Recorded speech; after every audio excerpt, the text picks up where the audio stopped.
समय की कद्र और सही दिशा में परिश्रम ही कुशलता की निशानी होता है।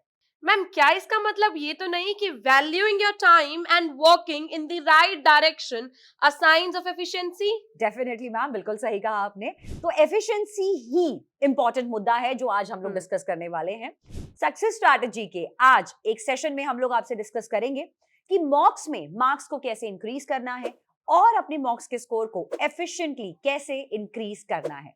बिल्कुल मैम, सबसे पहले स्टार्ट करते हैं। अब मॉक्स देने से पहले आपको ये तो पता होना चाहिए कि एग्जाम कैसा आ रहा है, सिलेबस कैसा आ रहा है। उसके लिए आपको पीवाईक्यूज उठाने हैं ताकि आप फेमिलियराइज कर सको अपने आप को with the types of question और आप समझ सको कि आपको कितना एफर्ट लगाना है अभी। क्योंकि जब मैम हम पीवाईक्यूज करते हैं ना, मुझे लगता है हमें पता चल जाता है हम कहाँ स्टैंड करते हैं और हमें कितनी मेहनत करने की जरूरत है। तो वो पैटर्न समझने के लिए, क्वेश्चंस को समझने के लिए पेपर को देखना तो बहुत जरूरी है। मैम इसके बाद क्या स्टेप होना चाहिए? मैम सेकंड स्टेप यहाँ पर आई वुड ऐड कि simulate the exact test conditions. Ma'am बच्चे क्या करते हैं कि यार अगर आज में मॉक सॉल्व कर रहे हैं तो नॉर्मली पेपर पे ही ABCD लिख दिया, OMR को नहीं सॉल्व किया, 2 घंटे का मॉक था 1 घंटा पहले कर लिया, अभी खाना खाने चले गए, 1 घंटे का मॉक बाद में कर लिया। तो इस तरह से ना वो एग्जैक्ट कंडीशन में नहीं जाते। और साइकोलॉजी भी ये कहती है कि कंडीशनिंग बहुत ज्यादा इंपॉर्टेंट है। Conditioning leads to an effective learning. तो जब कभी भी आप मॉक्स करें तो प्रॉपरली उसी तरह से उस सेटिंग में मॉक करिए जिस तरीके की आप पेपर में करने वाले हैं। तो 2 घंटे लग के मॉक करिए, वहां पर कोई भी डिस्टर्बेंसेस नहीं होनी चाहिए, ना ही इंटरनल डिस्टर्बेंसेस हो, ना ही जिंदगी की जद्दोजहद है जो दिमाग में आए, और ना ही एक्सटर्नल डिस्टर्बेंसेस हो कि मम्मी ने बोला जा बेटा बाजार से दूध ले आ जा, या गर्लफ्रेंड का कॉल आ गया, या बॉयफ्रेंड को टेक्स्ट करना है। तो वो सब चीजें इस दौरान नहीं होनी चाहिए। एग्जैक्ट पेपर की कंडीशंस बनाइए, उसी तरह से पेपर्स को दीजिए, मॉक्स को भी साथ साथ दीजिए। तब आपको पता चलता है कि एग्जैक्ट 2 घंटे का पेपर आपको कितना टाइम लगा पेपर को सॉल्व करने में, कितना टाइम लगा OMR में, कितना टाइम लगा जब माइंड डेविएट हो रहा था उसको वापस ट्रैक पे लाने में। तो all of these things are very much important. Ma'am इसके साथ साथ ना एनालाइज करना भी बहुत इंपॉर्टेंट है।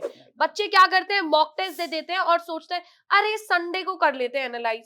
संडे को करोगे तो दोबारा पढ़ना पड़ेगा, ज्यादा टाइम लगेगा। अच्छा होगा आप उसी टाइम पर एनालाइज करो। और एनालाइज करने का मतलब ये नहीं है सिर्फ ये देख लिया कि ये सही है, ये गलत है, नहीं इसको ऐसे नहीं। आपको ये देखना है कि गलती हुई तो क्यों हुई, आपके दिमाग में क्या थॉट्स थे, आपने क्या सोचा। अगर कोई कंसेप्ट क्लैरिटी की प्रॉब्लम है, फैक्ट की प्रॉब्लम है, या आपको मतलब नहीं समझ में आया है कि भाई आपको डिफरेंस नहीं पता है क्रिटिकल और सिनिकल में, तो वो जाकर देखो। ठीक है, वो बैलेंस बनाना बहुत इंपॉर्टेंट है मैम, रिवीजन में और नए टॉपिक्स पढ़ने में। और मैम बच्चों की प्रॉब्लम है, उनको लगता है एक दिन में ही सब कुछ कर लेंगे। हर चीज में टाइम लगता है। वो अच्छे तरीके से हर चीज को टाइम दो, शॉर्ट टर्म गोल्स बनाओ, प्रायोरिटाइज करना सीखो, एनालाइज अच्छे से करो, देखो कहां गलतियां कर रहे हो, and make sure you are not repeating them. ये सबसे ज्यादा इंपॉर्टेंट है मैम मॉक्स का। बिल्कुल मैम, आपने जैसे बोला कि मैं भी बच्चों को यही समझाती हूँ कि हमेशा जब भी आप अपनी मॉक्स को एनालाइज करें तो correct answer versus your answer, बिल्कुल इनके बीच में डिफरेंस देखिए, समझिए कि यार करेक्ट आंसर में क्या लिखा था, कितने अच्छे शब्द लिखे थे, क्या एग्जैक्ट बातें लिखी थी जो आपके आंसर में नहीं था। जब तक आप ये एनालाइज नहीं कर रहे हो, अपनी मिस्टेक्स को नहीं समझ रहे हो, आप ये मान के चलो और इनफैक्ट श्योर कर लो कि ये सेम मिस्टेक्स को आप आगे आगे रिपीट करने वाले हो। तो अपनी खूबियां सब जानते हैं, अपनी कमियां भी हम जान लेंगे तो बहुत इंपॉर्टेंट रहेगा, क्योंकि आगे हम उन कमियों में नहीं जाएंगे, हम उन सेम पिटफॉल्स में जाकर नहीं गिरेंगे। So analysing your mistakes is equally important ma'am. बिल्कुल मैम। और मैम अभी आप ना मुझे एक फॉर्मूला बता रहे थे क्लैट क्रैक करने का, क्या है वो फॉर्मूला, आप प्लीज बच्चों को बताओ। जी ma'am. So ma'am, that formula is accuracy plus speed is equal to CLAT rank. तो ये कहता है कि आपको अपने पेपर में स्पीड तो मेंटेन करनी है। स्पीड जैसे कि हमें एक आइडियल स्पीड जो हमें चाहिए दैट इज अबाउट 120 क्वेश्चंस को आपने 120 मिनट्स में करना है। तो 1 मिनट पर क्वेश्चन की स्पीड आपको लेके आनी है। ऐसा होगा बहुत बार 120 क्वेश्चंस आपके पेपर में नहीं भी होंगे, तो you can just safe side आप 110 क्वेश्चंस पे जरूर टारगेट करिए कि 110 क्वेश्चंस तो पेपर में करके ही आने हैं। तो स्पीड पर वर्क करिए। स्पीड पर आपको डेली बेसिस पे वर्क करना है, चाहे आप 5 क्वेश्चन कर रहे हो आज, चाहे 10 क्वेश्चन कर रहे हो, चाहे 15 क्वेश्चन कर रहे हो, टाइमर लगा के करिए। सोचिए कि 5 क्वेश्चन करने का टाइम है तो 5 मिनट में 5 क्वेश्चन कवर करने हैं, क्योंकि आप तभी डेली बेसिस पर ये प्रैक्टिस करके 1 मिनट पर क्वेश्चन की स्पीड पर आ पाओगे, वरना आपके मार्क्स भी कवर नहीं होंगे पूरे, और मैम क्लैट का पेपर तो फिर छूटेगा ही छूटेगा फॉर श्योर। यहां पर वर्क करना जरूरी है। एक्यूरेसी पे भी वर्क करना बहुत जरूरी है साइमल्टेनियसली। एक्यूरेसी ये कहती है कि क्योंकि आप जानते हो कि पेपर में आपके नेगेटिव मार्किंग भी हैं, For every correct answer, you will get +1. For every incorrect answer, you're going to have -0.25 marks. तो जहां पर आपको लगता है कि एक मैं एफिशिएंट तरह से जिस क्वेश्चन में फ्लूक्स लगा सकते हो, जिसको हम तुक्का बोलते हैं मैम, तो आप तुक्का लगाइए वहां पर. तुक्का भी ऐसा नहीं होता ब्लाइंडली आपने तुक्का लगाना है. तुक्का लगाने की भी प्रॉपर स्ट्रैटेजीज होती है, जिसपे एक अलग वीडियो है, आप देख सकते हैं. तो एफिशिएंट लेवल पर फ्लूक्स लगाइए, कैलकुलेटिव गेस करिए. इसके अलावा जहां पर आपको लगता है कि यार ये वाला क्वेश्चन डेफिनेटली मुझे नेगेटिव मार्किंग देके जा सकता है, मतलब इस वाले क्वेश्चन के गलत होने के मोर देन 50% चांसेस हैं, तो एक्यूरेसी मेंटेन रखने के लिए आप उस क्वेश्चन को वहां पर स्किप कर दीजिए. इवन प्रमोद सर ने भी मैम एक बार बताया था कि ईगो पे मत ले जाओ क्वेश्चन को. बिल्कुल बहुत इंपॉर्टेंट. या मैम, तो ईगो पे मत लेके जाइए, वहां पर उस क्वेश्चन को छोड़ दीजिए, क्योंकि उस क्वेश्चन में अगर आप कुछ नहीं कर रहे हो तो आप 0 पे हो, और अगर आप उसको अटेम्प्ट करके गलत करके आते हो तो आप -0.25 पर हो. तो थोड़ा सा मैथमेटिकल फॉर्मूला है मैम, जैसा आप बता रहे थे, बट रैंक के लिए आपको इस फॉर्मूले को अप्लाई करना बहुत ज्यादा जरूरी है. और मैम इसके साथ साथ ना एक और चीज बहुत इंपॉर्टेंट है मैम, जब बच्चों को पेपर मिलता है ना, वो ऐसे हड़बड़ाहट में आ जाते हैं, उनके दिल की धड़कनें तेज हो जाती है, वो एंजाइटी लेवल हो जाता है. तो मैम मैं ये कहना चाहती हूँ, जब भाई आपको पेपर मिले ना, जो वो शुरू के 5 मिनट है, अगर आप उस टाइम पर काम है, कंपोज्ड है, और आप अपने पेपर को अच्छे से स्कैन कर रहे हैं और देख रहे हैं कि ये क्वेश्चन मुझे आता है, या आपने पैसेज के 2 लाइंस पढ़ लिए, आपको पता चल जाएगा कि भाई हाँ ये मैंने किया हुआ है, ये मैं कर सकती हूँ. आप ऐसे स्कैन जरूर करें अपने पेपर को, और ये देख लो और प्रायोरिटाइज कर लो कि हाँ ये पोर्शन मुझे आता है, ये मैं पहले करूंगी, और ये पोर्शन मुझे नहीं आता है, ये मैं बाद के लिए रखूंगी. ऐसा ना हो कि आप किसी भी टफ चीज पर फंसकर खड़े हो जाए और टाइम चला जाए, क्योंकि हर एक क्वेश्चन 1 मार्क्स का ही है, कुछ ऐसे आगे पीछे तो है नहीं. 120 मिनट है, 120 क्वेश्चन है.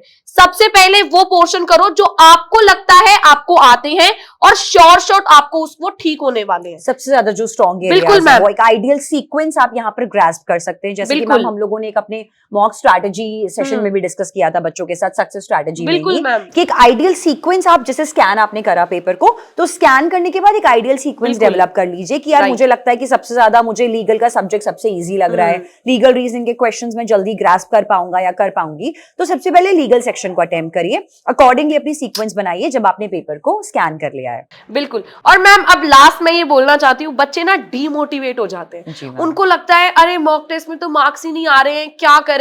तो भाई बच्चों का तो ये है कि 2 मॉक्स देते हैं, सिर्फ 2 मॉक्स में मार्क्स आते हैं. मैं बोलेंगे मैम 2 मॉक्स में ना 30-40 आ रहे हैं मैम, बहुत कम मार्क्स आ रहे हैं. मतलब इनको लगता है कि 2 मॉक्स ही डिसाइड करने वाले हैं पूरा एंटायर फ्यूचर.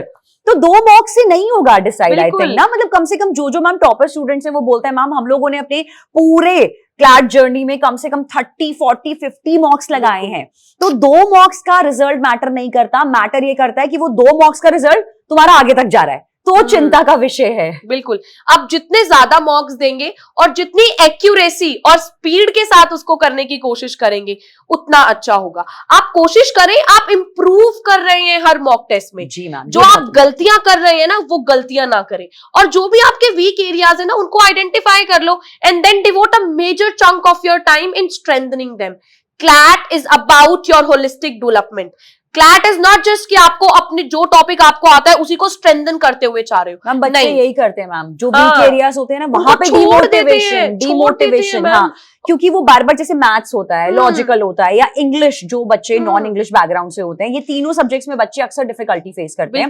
तो बच्चे क्या करते हैं, छोड़ देते हैं उसको, पढ़ने का मन नहीं करता, वो एक लाक क्लस्टर लगता है, या मन करता है ठीक है यार नहीं हो रहा. लेकिन जैसा आपने कहा होलिस्टिक बहुत ज्यादा इंपॉर्टेंट है यार. अगर तुम 3 सेक्शन में कोई भी एक सेक्शन है ऐसा जो तुम्हें लगता है कि वीक एरिया में जा रहा है, अगर उसको नहीं प्रैक्टिस करोगे तो बाकी के 4 सेक्शन में भी अगर आप एस कर जा रहे हो तो क्या ही फायदा होगा, क्योंकि overall rank ma'am, overall score drop हो जाएगा उसके. बिल्कुल. तो मैम यही है लास्ट कि भाई डीमोटिवेट मत हो, और जो हमारी स्ट्रैटेजी है ना टाटा डीमोटिवेशन, इसको लेकर चलो. इसके लिए कुछ any quotes that you want to add? Yes ma'am, मैं ये बोलती हूँ, जब भी आप स्ट्रैटेजी डिवाइस करते हो ना, एक अच्छा स्टडी प्लान बनाओ बेटा. क्योंकि a good study plan that you start today is much better than the perfect plan that you are thinking of starting tomorrow और डे आफ्टर और व्हाटएवर. और मैम वो तो कभी आता ही नहीं है. प्रोक्रेस्टिनेट करते हैं मैम. टुमारो तो मैम वही कल आया, तो वो कल तो कभी आता ही नहीं है. कल तब आएगा जब तुम आज से शुरू करोगे. आज ही है वो कल जिसमें तुम्हें चेंज लेके आना है अपने लिए, और सिर्फ अपने लिए, सबसे ज्यादा अपने लिए ही कर रहे हो जो कर रहे हो लाइफ में. ऐसा नहीं है कि पेरेंट्स भी प्राउड होंगे, फॉर श्योर करना बहुत जरूरी है, लेकिन अब ये सोचिए at the end of the day आप कल को NLU से लॉ करते हो, बहुत अच्छी पोस्ट पर होते हो, तो हम्म। सबसे ज्यादा बेनिफिट लाइफ में सिर्फ आप अपने आप को ही देने वाले हो, अपनी इमोशनल, अपनी फाइनेंशियल सेटिस्फैक्शन को देने वाले हो। ट्रू मैम, बिल्कुल। So ma'am let's end this here only. Sure ma'am. Right, anything ma'am you want to add? Ma'am बस मैं इतना ही कहना चाहूंगी बच्चों को कि मॉक्स को एफिशिएंटली प्रैक्टिस करिए, डीमोटिवेट मत होइए, और जो भी स्ट्रैटेजीज आज के सेशन में हम लोगों ने डिस्कस करी है उनको थॉरोली अप्लाई करिए, and you will definitely see a boost in your marks. Right, तो मिलेंगे आप लोगों से बहुत जल्दी अगले सक्सेस स्ट्रैटेजी सेशन में। तब तक के लिए take care everyone, bye bye, see you Bye-bye. Soon See you. Everyone, keep learning.